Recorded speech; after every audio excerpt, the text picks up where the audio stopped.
көжегім. Мақта қыз бен мысық. Мақта қыз бен мысық дос болып жүреді. Бір күні мақта қыз үйін жинап жүріп, бір мейіз тауып алады.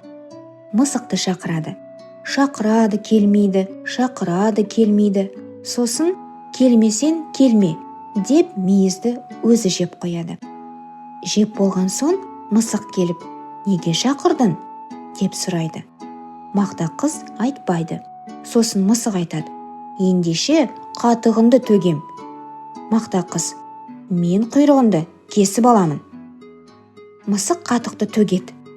Мақта қыз мысықтың құйрығын кесіп алады.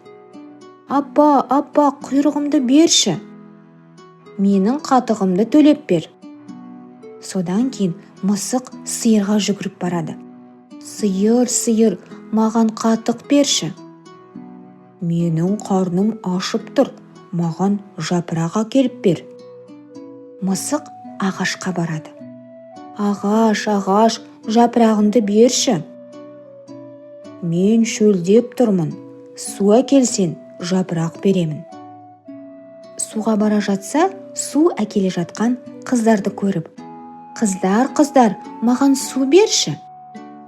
Бізге сағыз әкеліп берсен, біз саған су береміз дейді. Мысық дүкенге барады. Ай, дүкенші, маған сағыз берші. Дүкенші айтады, маған тұқым бер дейді. Мысық одан кейін тауыққа барады. Тауық, маған тұқым берші. Тауықтар айтады, бізге дән әкеліп берсен, біз саған тұқым береміз. Мысық енді не қыламын деп бара жатса, бір ін қазып жатқан тышқанды көреді. Мысық тышқанды қорқытып, жаным барында айт, үйінде не бар? Тышқан қорыққаннан, үйімде бір батпан тарым бар дейді. Мысық айтады, маған бір уыс тары бер дейді. Тышқан үйіне барып, бір уыс тары береді. Тарыны апарып, тауыққа береді. Тауық тұқым береді. Тұқымды апарып, дүкеншіге береді. Дүкенші сағыз береді.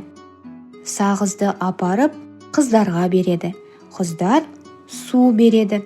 Суды апарып, ағашқа береді. Ағаш жапырағын береді.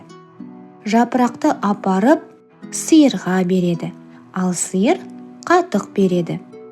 Қатықты апарып, мақта қызға береді.